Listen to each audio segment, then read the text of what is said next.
Hey everybody, it's Carpo here.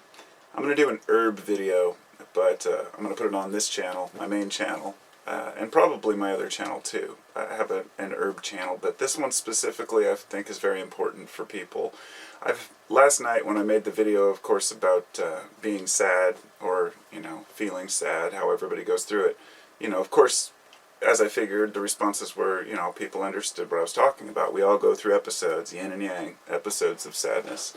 And so the idea that humans should take some pharmaceutical long term for years of their life, I think is absurd. So when a person is going through a severe depression, let's say it's triggered by grief, it doesn't seem to matter to doctors. They'll just prescribe you an antidepressant.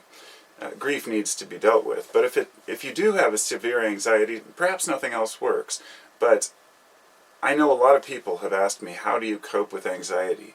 Because I have overcome a lot of anxiety in my life. I've had a lot of my own problems like everyone else, but I think that some of the events in my life kind of triggered me to be a little bit more anxious. I used to grind my teeth incessantly. I destroyed a lot of them and chipped them from grinding them and chomping them while I was sleeping. Had bruxism, I guess is what they call it, but ever since then, I don't do that anymore. Within the last, 5-6 years, I've been able to combat and conquer that. Now, is it herbs? I don't know. How many herbs that I take help? I don't know. I do take kratom, but that can make a person more anxious, to be honest, if you take too much.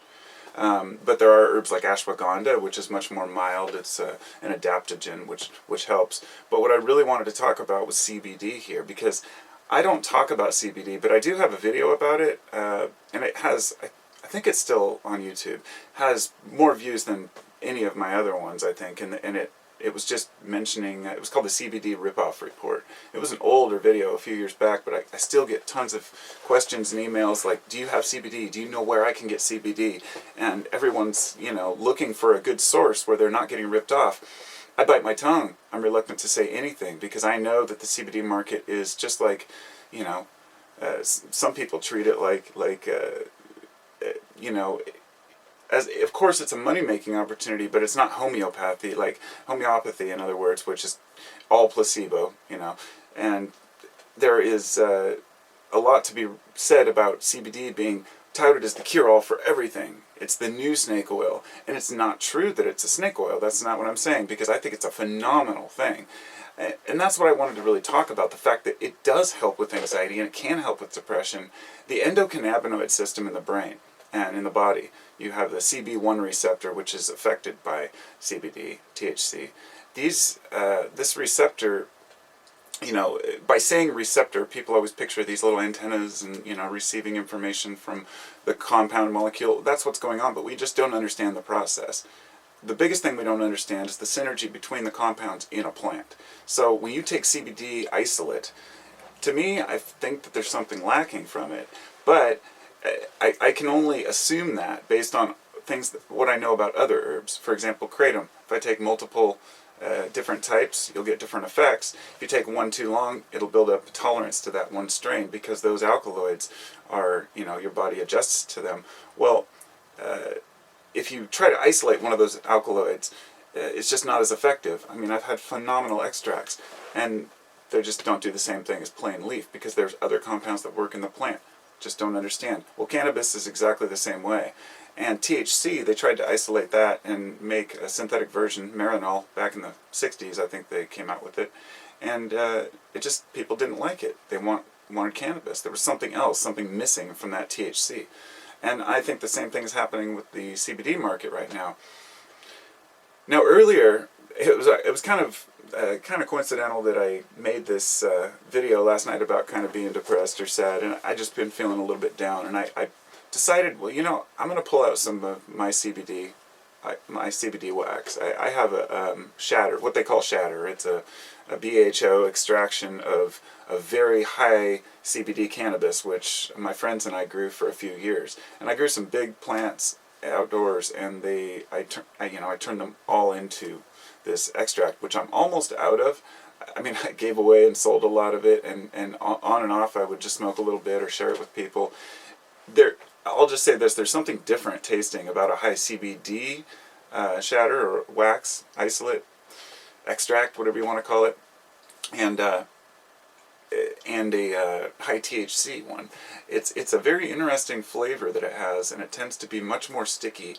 I don't know if that's just coincidental or whatnot, but we've had a few strains that were like that. So anyhow, I decided to try a little bit of it out today with, I don't know, smoke it with some cannabis, because I enjoy the combination of that with some THC cannabis. The thing about this is that the plant was, I believe, 12 to 14% CBD, which is very high. I mean, even if, most strains out there don't have nearly that much. But it had under 1% THC when it was tested. I saw the lab results. So then we got the extract made, and the lab results were 72% CBD and 5% THC. So somehow in the process, perhaps something, the THCA was converted to THC more than, I don't understand why there was such anyway, I won't get into the details of that. It's probably just didn't read on the initial test, but the point being that it has very low THC, but enough THC to where the combination is, it's very useful. See, I smoked a bowl, so now I'm kind of stumbling on my words. It wasn't just CBD, but I thought the minute after I took a couple, tried it out, I went in the house, and I all of a sudden started cleaning up the living room and organizing and moving stuff around. And then this just epiphany hit me. I was like, you see, it's really hard for us to notice when something works, especially when it works quickly. And I'm very fortunate. I have a lot of CBD access, and I have a huge jar of extract of CBD that is in my fridge. It's the problem was I could never share it or sell it, or I'd love to be able to just send it to people, but it has THC in it, so you can't.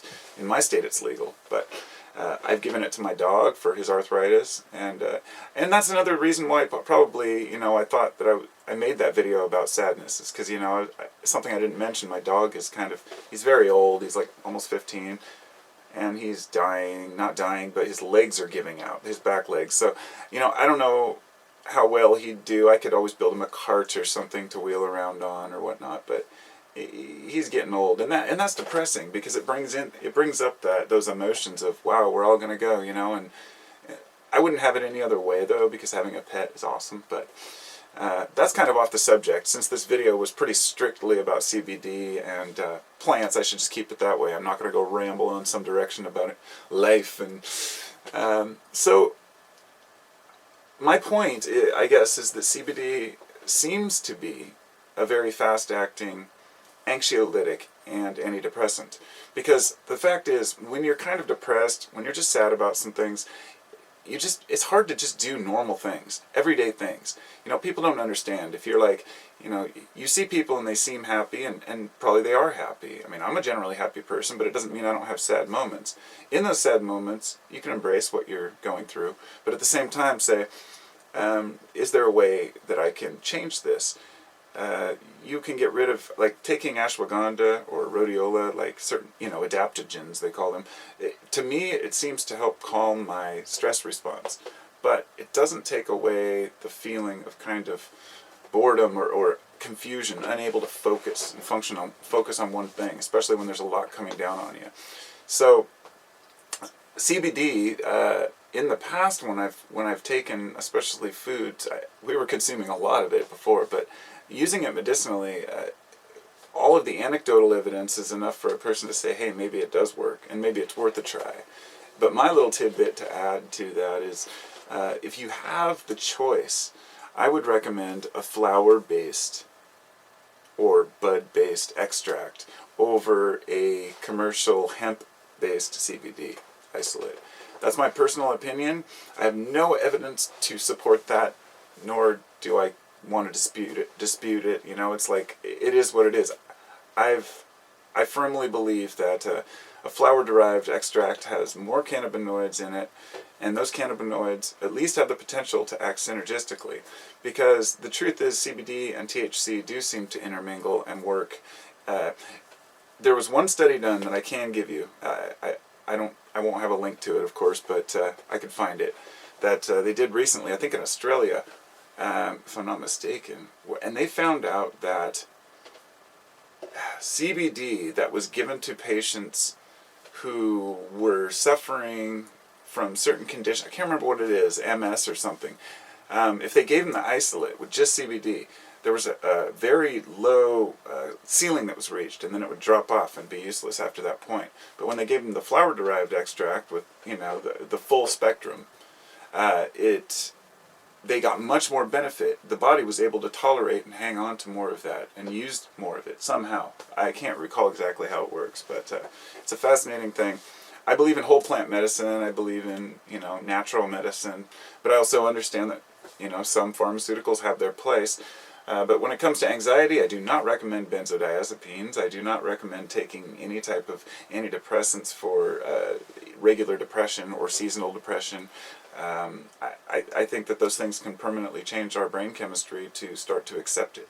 I mean, pharmaceuticals, it's to me no better than just being a junkie. I mean, and shooting up in the evenings.